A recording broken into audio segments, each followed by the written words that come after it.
Miqueas 3, versos del 1 al 13, lo leemos esta mañana. Dice: después dije, oíd ahora, príncipes de Jacob y jefes de la casa de Israel. No concierne a vosotros saber lo que es justo, pero le quitáis a la gente la piel y la carne de encima de sus huesos.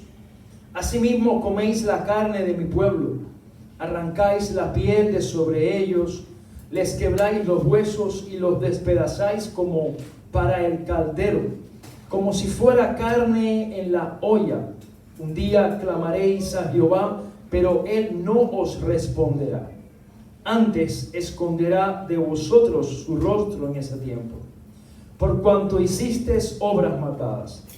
Así ha dicho Jehová acerca de los profetas que hacen errar a mi pueblo y claman paz cuando tienen algo que comer, y al que no les da de comer le declaran la guerra.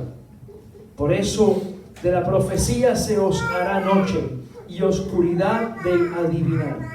Sobre los profetas se pondrá el sol, el día se oscurecerá sobre ellos. Serán avergonzados los profetas y se confundirán los adivinos. Todos ellos cerrarán sus labios porque no hay respuesta de Dios. Mas yo estoy lleno del poder del Espíritu de Jehová, de juicio y de fuerza, para denunciar a Jacob su rebelión y a Israel su pecado. Oíd ahora esto, jefes de la casa de Jacob y capitanes de la casa de Israel, que abomináis el juicio y pervertís todo derecho, que edificáis a Sión con sangre y a Jerusalén con injusticia. Sus jefes juzgan por cohecho, sus sacerdotes enseñan por precio, sus profetas adivinan por dinero y se apoyan en Jehová diciendo: no está Jehová entre nosotros, no vendrá sobre nosotros ningún mal.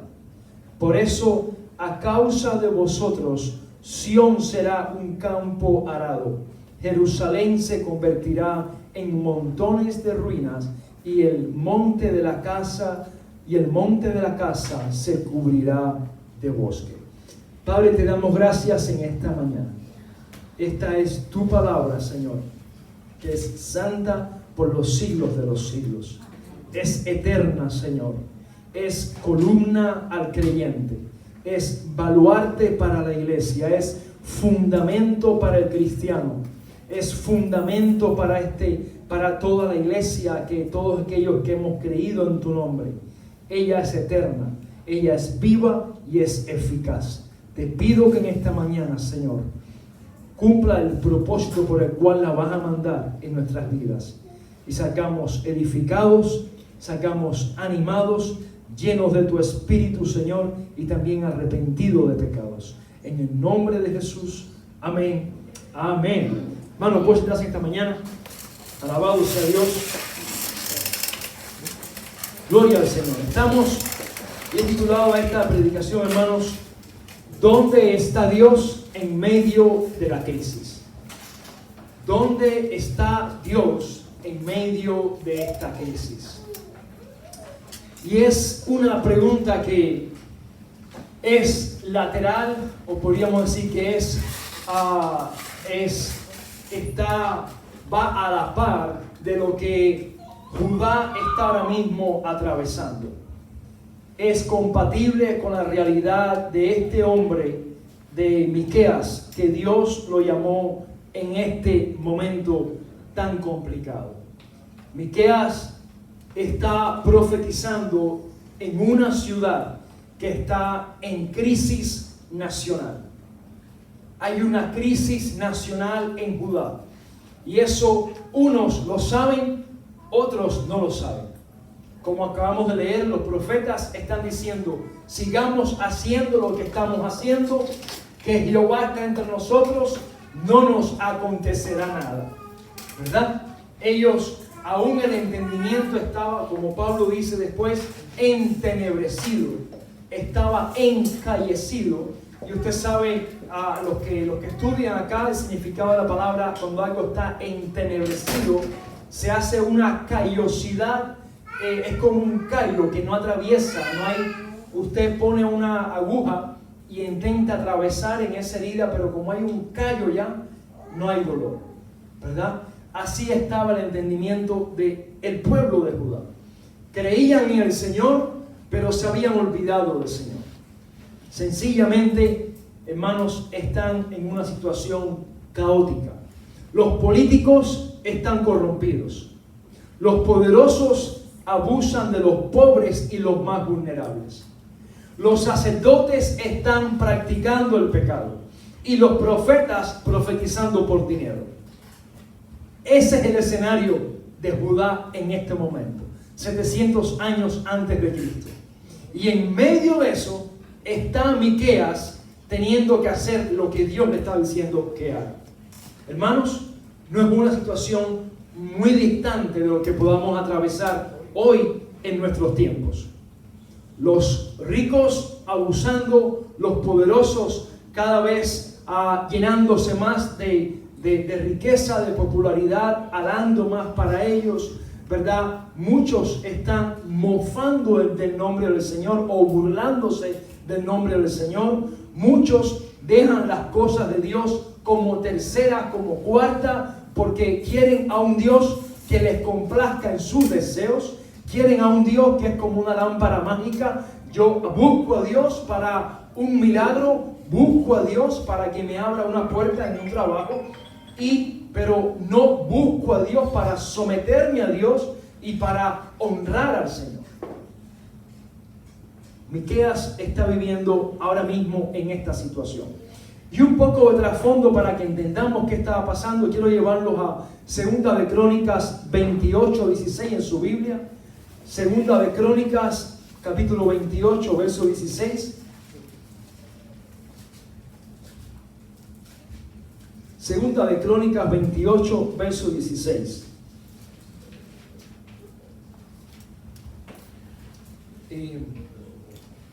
No sé si le dieron grabar a la sí, porque está inclinada. Vamos a ver un poco sobre el rey Acaz. Recuerden ustedes que Miqueas siempre es necesario que usted, cuando vea la palabra, la lea en contexto, para que no la saque de su texto y su contexto. Miqueas está profetizando, ¿verdad?, bajo el reinado de Acaz y de Ezequías, ¿verdad? Y veamos lo que sucede con Acaz en este momento que está Miqueas profetizando. Segunda de Crónicas, capítulo 28, verso 16. Dice: en aquel tiempo, el rey Acaz solicitó la ayuda de los reyes de Asiria, porque los edomitas habían atacado nuevamente a Judá y se habían llevado algunos prisioneros. Asiria aún no había atacado a Israel. Estaban como esas moscas que están alrededor, pero no habían entrado al pastel todavía, ¿verdad? Estaban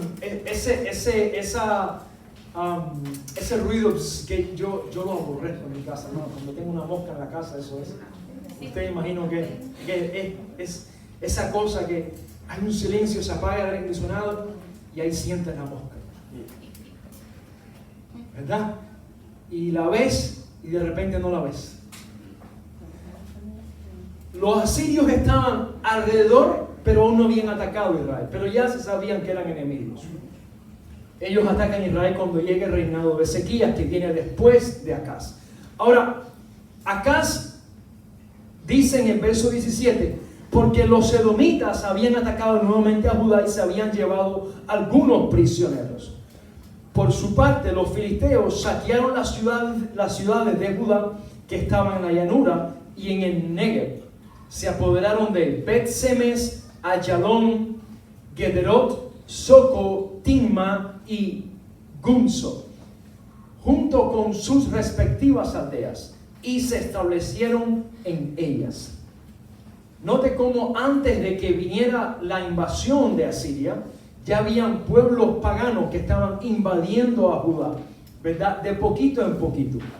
Y Acaz, siendo un hombre, como usted leyó, unos versículos más atrás, si usted puede, si ya ha escuchado de este rey, vio que él no tuvo temor de Dios. Y Acaz, en lugar de clamar al Señor, Acaz dice en el verso 19, en el verso 19 dice, así fue como el Señor humilló a Judá por culpa de Acaz, su rey, quien permitió el desenfreno en Judá y se rebeló totalmente contra el Señor. Tiglat-Pileser, rey de Asiria, en vez de apoyar a Acaz, marchó contra él y empeoró la situación. Dice en el versículo 16, te leo de nuevo, el rey Acaz solicitó la ayuda de los reyes de Asiria. Los reyes de Asiria, ya su poder militar, su poder de extensión, su poder de conquista era famoso. Eran conocidos por sus estrategias, por ser gente sanguíneas, gente sin escrúpulos.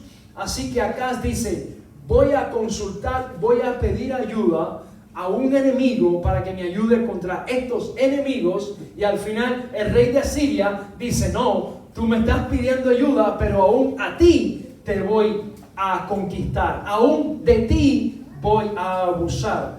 Así que el rey de Asiria, hermanos, dice que también arrasó con Acaz, y dice en el versículo, la última parte del versículo 21, pero eso de nada le sirvió. Dice que Acaz entregó al rey de Asiria todo lo que había de valor en el templo del Señor, en el palacio real y en las casas de sus oficiales, pero eso de nada le sirvió.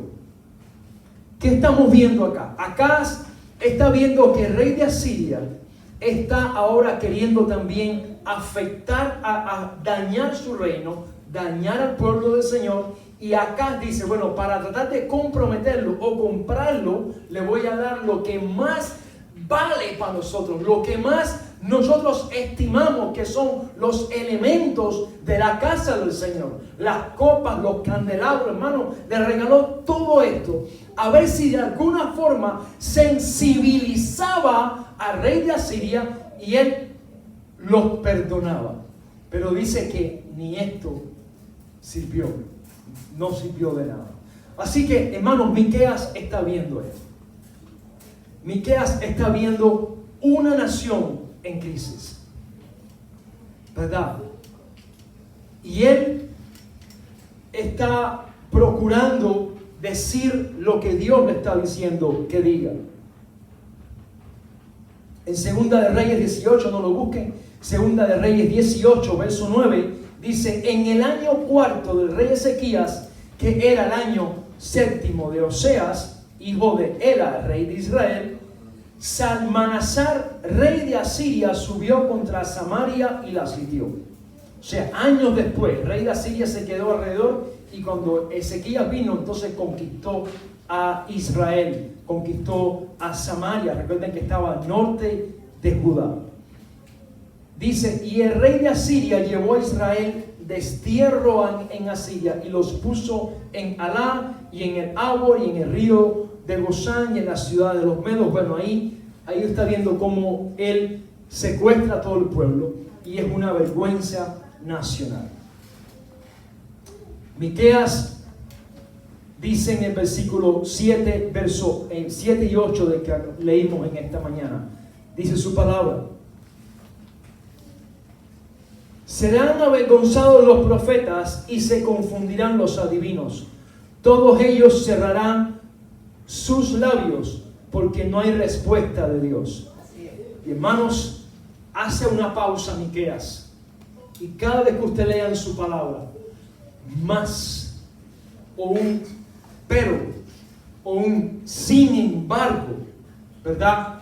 O un a pesar de, ¿verdad? O un mas yo os digo. Preste atención, porque literalmente ahí hay una pausa. Literalmente ahí hay un antes y un después. Ahí, aún gramáticamente, usted puede leer que ahí viene algo que necesitas mirar con atención. ¿verdad? Jesús muchas veces dijo, habéis oído, mas yo os digo, ¿verdad? Cuando leemos las Escrituras vemos al apóstol Pablo exhortando tantas veces, haciendo una pausa y dando un consejo para que presten la atención específica en esa declaración o statement que él va a hacer en ese momento. Miqueas dice en el versículo 8, mas yo estoy lleno del poder del Espíritu de Jehová, de juicio y de fuerza, para denunciar a Jacob su rebelión y a Israel su pecado. Hermanos, Miqueas no está conforme a las circunstancias de su momento.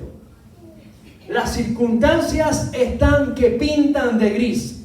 Las circunstancias están que no tienen buena cara. Pero Miqueas está diciendo, yo no me ajusto a estas circunstancias. El país está en toque de queda. Esto está en crisis, peor que el COVID. Los reyes haciendo, usted ve, el rey se supone que clame a Dios, haciendo alianzas con los enemigos.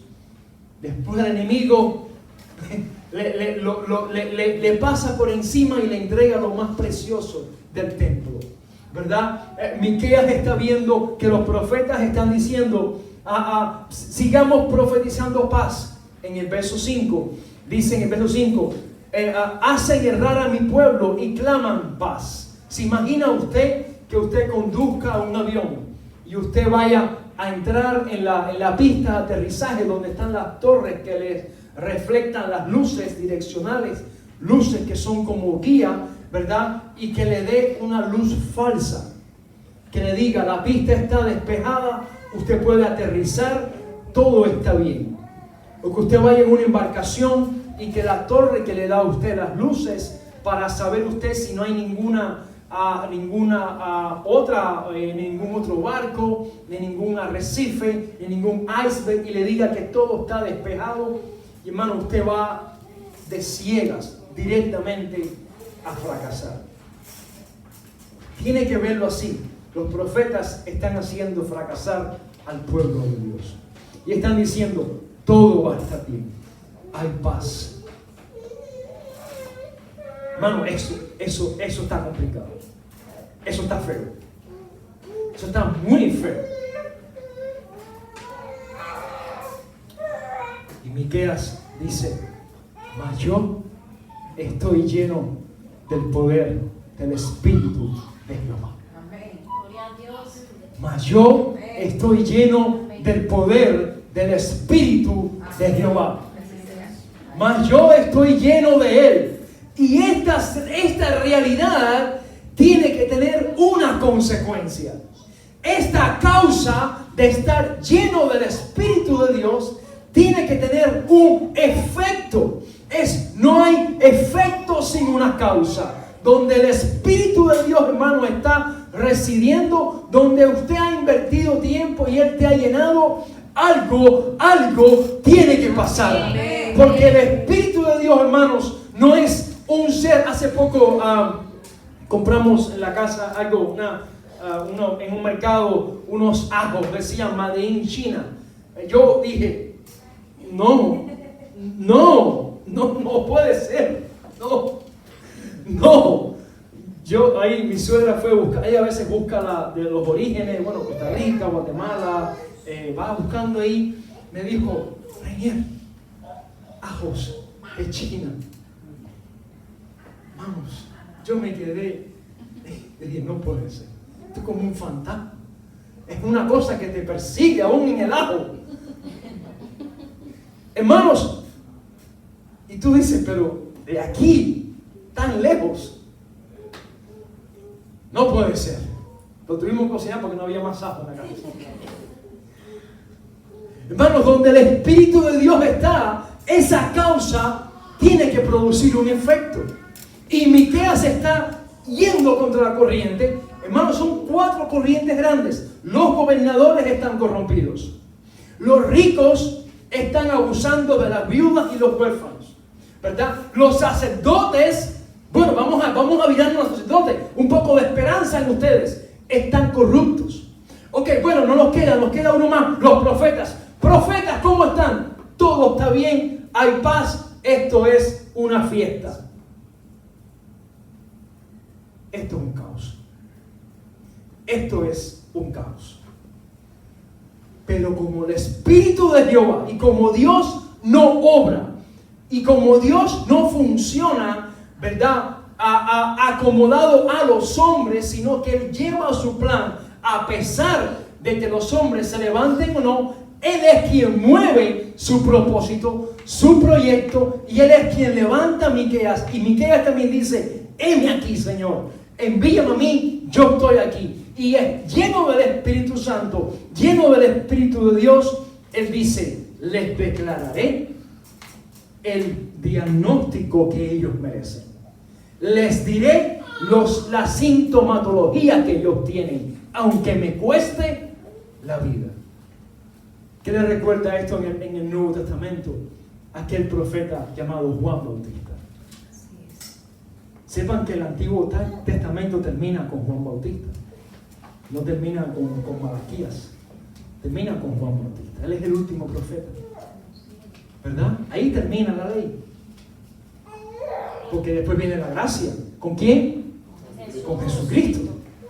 Y Juan Bautista sabía para lo que él había venido. Le declaró el pecado, ¿verdad? Ahí estaba Salomé danzando, estaba el rey, estaba con la esposa, con Herodías, con la esposa del hermano, y se creó todo ese pecado allí. Y Juan Bautista, bueno, ellos no son cristianos, pero Juan Bautista les dijo la verdad y después pidieron su cabeza. Pero Juan Bautista, hermanos, Jesús dijo: no hay hombre, ¿verdad?, en la faz de la tierra mayor que Juan Bautista. ¿Verdad? No hay otro profeta. Pero bueno, después dijo: pero cualquiera que tenga un poco de fe puede ser más grande que él. Después vemos a Esteban. Esteban es el primer, lo que le llaman el primer mártir de la iglesia. Es el primer gentil, ¿verdad?, que está siendo apedreado, lapidado, y en medio de su lapidación, en medio de su sentencia, dice: yo veo al Señor a la diestra del Padre. Y dice que eso trajo más odio, trajo más celo sobre los que estaban apedreándolo. Y entre ellos había un tal llamado Saulo, a los cuales ante sus pies sus ropas fueron tiradas. Hermanos, nuestro amor por el Señor no siempre va a causar amigos o no siempre va a causar alegría en los demás. Hay veces que nuestro compromiso con el Señor, y eso es un principio en esta mañana, hay veces que nuestro compromiso con el Señor va a crear separación de opiniones o va a crear división. No siempre van a decir: qué bueno que amas al Señor. Porque cuando usted venga con la palabra compromiso o consagración, entonces que el Señor pide compromiso y consagración, entonces esto puede ser de amenaza para él. Y entonces es cuando vas a caer mal. Pero bendito Dios, bendito Cristo, que dijo: aquel que me confesare delante de los hombres, yo le confesaré delante del Padre. O aquel que me negare delante de los hombres, yo le negaré delante del Padre. Hermanos, estamos llamados a agradar primeramente a Dios. Primeramente a Dios. Acaz quiso agradar ¿a quién? Al rey de Asiria.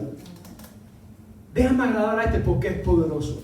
Se olvidó de que Dios había sacado a 2 millones de hebreos de un palacio, de un egipcio lleno de gloria, lleno de poder, lleno de armamento, y Dios los sacó con victoria rotunda por en medio del Mar Rojo. Se les olvidó, porque a ti y a mí se nos olvidan a veces las cosas que Dios ha hecho. ¿A cuándo se nos olvidan las cosas que Dios ha hecho con nosotros? Se nos olvida. Tenemos que venir acá una vez más a su palabra. No hace falta regresar una vez más a su palabra. No hace falta olvidar un poco más a su palabra. Estamos Y es lo primero que quería enseñarles en esta mañana. Proverbios 17, verso 5. Proverbios 17, verso 5. Si usted lo busque, si no, lea, escúchalo nada más. Dice: el que escarnece al pobre afrenta a su hacedor, y el que se alegra de la calamidad no quedará sin castigo. Esto no fue dispensacionalista para 3 meses en el tiempo de los proverbios. Esto es para siempre, porque aquí habla de un principio de Dios. Aquí habla de una cualidad de Dios, de cómo Dios piensa. Esto no se quedó en la dispensación del tiempo de Salomón. Así es como Dios es. Dios aborrece el abuso a los pobres. Eso es una cualidad moral de Dios. No cambia. ¿Acaso Dios cambia? No cambia. Es una cualidad de Dios y no va a cambiar. Y el que se alegra de la calamidad no quedará sin castigo. Así que note cómo estaba Judá. Estaban abusando. Dios estaba pronto a darles un castigo a Judá. Pero hermanos, como le hemos estado enseñando, este castigo y esta corrección que venía sobre Judá era para bien. Era para corrección. Era para enseñanza. Era para traerlos más a Él. Porque el fin de Dios es traernos más a Él. Amén. El fin de Dios no es nuestro mal, es traernos más a Él. Amén. El fin del Padre es traernos más como sus hijos. Es que no estemos lejos, sino que estemos cerca. Y que cuando estemos cerca, aunque caigamos o nos desanimemos, pero que estemos cerca de la casa. Alabado sea Dios. Ese es el fin del Señor. Que estemos en su casa, como dice en el Salmo 23, los últimos versículos. En la casa de Jehová moraré, ¿verdad? Por largos días, eternamente. El bien y la misericordia me seguirán. Me seguirán todos los días de mi vida. No es que tenga yo que seguir el bien y la misericordia, es que ellas me van a seguir, porque mi prioridad ahora es buscar al Señor. Amén. El bien y la misericordia nos van a seguir todos los días. Y Miqueas está consciente de esto, está diciendo: ustedes están mal, escuchen, escuchen, la salvación es por aquí y ustedes están yendo por allá, ¿verdad? Y Miqueas está lleno del Espíritu del Señor. Hermanos, esto tiene su significado. Cuando Miqueas dice lleno de juicio, lea usted conmigo el verso 8. Mas yo estoy lleno del poder del Espíritu de Jehová, de juicio y de fuerza. Bueno, ¿qué es juicio? Porque uno piensa en juicio y enseguida a su mente viene un cuadro, ¿verdad? De una corte, un juez supremo, un abogado, o quizás uno piensa en juicio, un rayo que cae del cielo, ¿verdad? Para enjuiciar. Es lo que son las imágenes que nos vienen a la mente cuando oímos la palabra juicio. Pero el juicio que está hablando el profeta Miqueas tiene que ver, las palabras son determinación, estatutos, razón. Interesante. En el hebreo la traducción es determinación, estatutos, razón. Significa que Miqueas está lleno de raciocinio, también de algo lógico. Si Dios habló y Dios nos libró, ¿qué hacemos ahora yendo contra Dios? Eso tiene sentido. Lo segundo, Él está lleno de determinación. Y aquí quiero hacer una pausa, hermanos. Cristiano que estás en esta mañana, no hay gigante que vencerás en tu vida o contra tu fe sin la palabra determinación. La palabra determinación es una decisión aguda. Es una decisión a toda costa, que no pasa de la noche a la mañana, pero sí va progresando hasta que venzas esas áreas en tu vida. La palabra determinación en el Señor es para vencer obstáculos espirituales que están batallando contra nuestras vidas y están asediando tu vida espiritual y te estás debilitando. Miqueas está lleno del Espíritu Santo y esa llenura te da determinación. El apóstol Pablo exhorta a la iglesia en Efesios capítulo 3, dice: mas no os embriaguéis con vino, mas sed llenos del Espíritu Santo. Somos determinados para las cosas de este mundo. Fuimos determinados para venir a este país. ¿Cierto o no? Quizás a algunos les tomó algunos intentos. Quizás a algunos lo pensaron más que otros. Quizás a algunos le tomó la determinación en el pensamiento 10. Quizás a otros en el 3 para lograr venir a este país. O para menos decir, nos vamos. Ahora de ahí a cómo va a pasar, no sé cómo va a ser. Pero ya determiné que nos vamos. Una cosa es determinar, otra cosa es que Dios esté en esa determinación. Amén. Esa es otra cosa, pero no vamos a verlo esta mañana porque es bastante. Pero cuando nos determinamos para agradar a Dios, usted tiene 100% de respaldo de Dios en lo que va a hacer. Porque esa es la voluntad de Dios, agradarle. Amén. Es su voluntad perfecta, que podamos agradarle en todo. Nos hace falta determinación. Ser más determinados, ser más decisivos y ser más perseverantes en esa determinación. Porque claudicamos, fallamos, menguamos, nos debilitamos. Es como cuando los que están en el gimnasio, ¿verdad? Usted llegó el nuevo año, tomó 15 resoluciones nuevas. Usted dijo, este año sí, yo voy a cumplir paso a paso. Llegó el mes de febrero, mitad del mes, ya usted redujo la disciplina, se le fue y en mayo ni se acuerda que había comenzado a hacer ejercicio. ¿Verdad? O le pasa por al lado la estera en su casa, que si lo coge la policía le pone una multa por overspeed. Le pasa por al lado la estera y la bicicleta ni se acuerda que hay una bicicleta y para hacer ejercicio. ¿Verdad? Porque nos agarró la falta, la inconsistencia en las disciplinas. Con la vida espiritual es semejante. Y con los dones espirituales también es semejante. El músculo que no se ejercita está endeble. El músculo que no se agarra, que no se contrae y relaja, no crece. Asimismo, nuestros dones espirituales, los que no los ponemos en función de la obra del Señor, se ponen débiles. Así que si a usted Dios le ha dado dones en esta iglesia y no los está usando, les quiero decir, se están debilitando. Están flaqueando. Se lo digo para que se animen y digan, Señor, úsame. Porque también la fe se ejercita como un músculo se ejercita. Y Miqueas está ejercitando su ministerio, su llamado, ante un oleaje de gente que están apáticas por el Señor. Dice en el Salmo 40, el salmista, dice, Salmo 40, si puedes buscarlo conmigo en tu Biblia, versos del 1 al 8. Salmo 40, versos del 1 al 8, dice el salmista: bienaventurado el hombre que puso en Jehová su confianza y no mira a los soberbios, ni a los que se desvían tras la mentira. Salmo 40, versos del 1 al 8. Y no miran a los soberbios, ni a los que se desvían tras la mentira.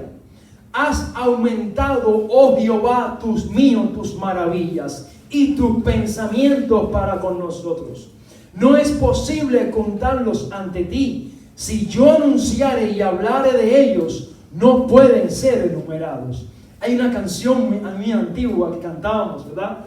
Has aumentado, oh Dios, tus maravillas, enumerarlas no puedo, ¿verdad? Si yo anunciare y hablaré de ellas, no hay tiempo para nadie. Y después dice, grandes son tus obras, poder y victoria, ¿verdad? Tuyo es todo imperio, toda gloria y potestad. Amén. Amén. Porque sus obras son grandes, su poder es sublime, sin límites, y no hay hombre que pueda sujetarlo. Y esta canción tiene su origen en el Salmo 40. ¿Cuántos le recordé unos cuantos añitos para atrás? Amén. Eso, Pablo. Unos cuantos. Alabado sea Dios. Alabado sea el Señor. Dice, si yo anunciare y hablaré de ellos, no pueden ser enumerados. Dice, sacrificio y ofrenda no te agrada. Has abierto mis oídos. Holocausto y expiación no has demandado. Interesante que el salmista está diciendo, no quieres sacrificio, no quieres holocausto, no quieres expiación. Lo que quieres es un corazón quebrantado ante ti, un corazón humillado ante tu mano. Y entonces dice el verso 7, entonces dije, he aquí, vengo. En el rollo del libro está escrito de mí. Ahí habla también de nuestro Señor Jesucristo que vendría después, ¿verdad? A rescatarnos con poder, autoridad y a rescatarnos con toda gracia, poder y a resucitar de entre los muertos. Después el salmista está hablando de Cristo. Dice, el hacer tu voluntad, Dios mío, me ha agradado. Y tu ley está en medio de mi corazón. Alabado sea el Señor. Hermanos, las circunstancias no nos pueden mover, aunque parezcan que nos van a mover.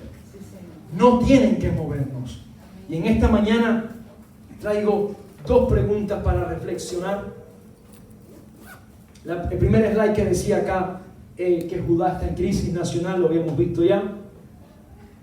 Vimos ahora el Salmo 40, ¿verdad? Vimos el Salmo 40 ahora. Sí, dos más. Ahí. Tengo una pregunta en esta mañana para nosotros, porque cada vez que yo vengo a predicar no es para soltarles algo a ustedes y yo quedarme afuera entre paréntesis, es también para mí. Dice, ¿depende tu vida espiritual de tus circunstancias? ¿Tus circunstancias son las que manejan o controlan tu vida espiritual? En Miqueas no sucedió así. Pregunto para tu vida, ¿depende tu vida espiritual de tus circunstancias? Efesios 5:15 dice, por tanto, tengan cuidado cómo andan, no como insensatos, sino como sabios. A los hombres esta mañana les digo, hermanos, estamos en tiempos difíciles. Los hombres que están acá, usted es diana del enemigo directo, sin rodeos, para desviar toda su familia, para desenfocar su familia. Y le van a decir, todo está bien, un pecadillo más no está mal. No, desagradar a Dios tiene consecuencias. Acaz no agradó a Dios, ¿y quiénes pagaron? El pueblo. Todo el pueblo pagó. Un rey negoció con el rey de Asiria y 6 años después los niños de Judá terminaron. Los niños, 6 años después los niños de Israel terminaron en Asiria. Secuestrados, las mujeres llevadas por allá, llevadas como si fueran mujerzuelas, mujeres que agradaban a Dios por el error de un hombre.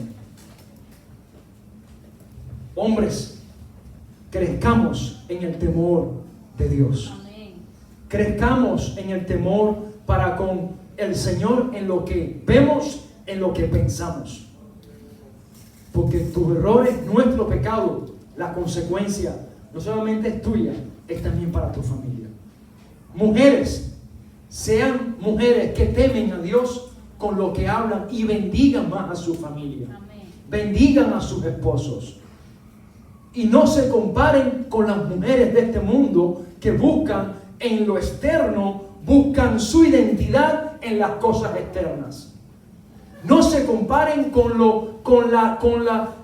el oleaje de adoración a lo externo que hay en este mundo, que hay en la Florida, sino busquen el temor de Dios, la piedad que es en el corazón, y del corazón fluye para afuera y esa agrada al Señor. Amén. Entonces verás que tu identidad no está anymore en cómo luces, sino en cómo caminas con el Señor. Y entonces tu familia te dirá bendecida y te dirá bienaventurada.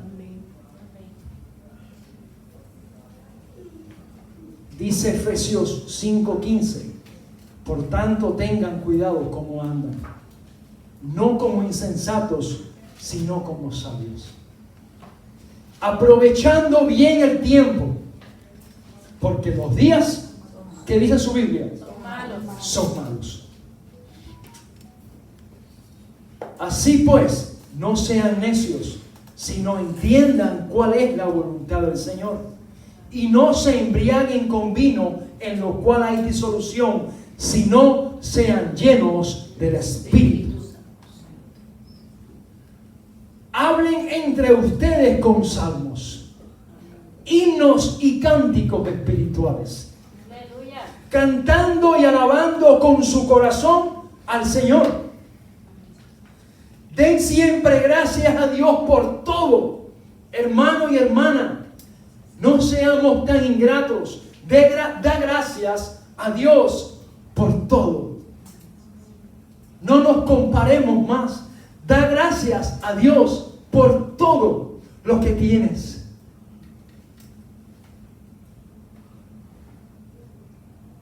Dice, haced esto en el nombre de nuestro Señor Jesucristo, a Dios el Padre. Y después termina diciendo, sométanse unos a otros en el temor de Cristo. Hay tantas cosas que podemos ver en otro momento. Tantas cosas que son fuertes para nosotros, sobre todo someterse, ¿verdad? Pero cuando tú eres lleno del Espíritu Santo, aún también te puedes someter. Porque tu vida ahora no depende de tu ego, sino está siendo controlada por el Espíritu de Dios. Someterse a los demás es un acto también de madurez. Porque humanamente no nos gusta someternos. Pablo dice, la forma de no ser insensatos, la forma de aprovechar bien el tiempo, dice, la solución es, sean llenos del Espíritu Santo. No se embriaguen con las cosas que diluyen su vida espiritual.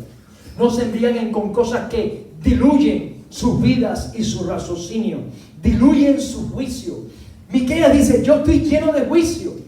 Yo estoy lleno de determinación, pero no está diluido en el mundo, porque el alcohol y las cosas de este mundo diluyen los valores, diluyen tu moral, y de repente ahora uno está metido en una decisión que dice, ¿para qué me metí aquí? ¿Quién me mandó? Por eso Pablo dice, sean llenos del Espíritu Santo. Y hoy, mientras adoremos al Señor ahora en esta última oración, dile, Señor, lléname de tu Espíritu Santo. Cuando leas tu palabra en tu casa, la Biblia en tu casa, tu Biblia, dile, Señor, lléname de tu Espíritu Santo. ¿Cuándo fue la última vez que dijiste, Señor, lléname? No me respondas. ¿Cuándo fue la última vez que dijiste, Señor, lléname de tu Espíritu Santo? ¿Cuándo fue la última vez? Yo te exhorto en esta mañana que lo hagas con más frecuencia. Que lo hagas con más frecuencia. Porque Él nos selló para salvación, pero no significa que estemos viviendo la vida plena en el Evangelio. Él te selló porque eres de Él, pero no significa que ya tú estés ready y estés completo. Nos hace falta llenarnos más de Él. Nos hace falta llenarnos más de su capacidad, de su potencial, de su dunamis. Aún para que des respuestas sólidas a tus hijos. A veces vienen con cosas que dicen, ay, ¿cómo respondo? Voy a Google. Es verdad que hay preguntas que los niños vienen que tú dices, ¿cómo respondo a esto? Y vas ahí a Mr. Google a ver. Si estuviéramos más llenos del Señor, estaríamos más listos para dar respuestas más profundas. Pero no lo estamos, muchas veces. Pero esta mañana quiero que te vayas con ese desafío, como Miqueas 3, verso 8. Mas yo estoy lleno del Espíritu de Jehová, de juicio y de entendimiento. Amén. Ponte en esta mañana para juntos adorar el nombre del Señor.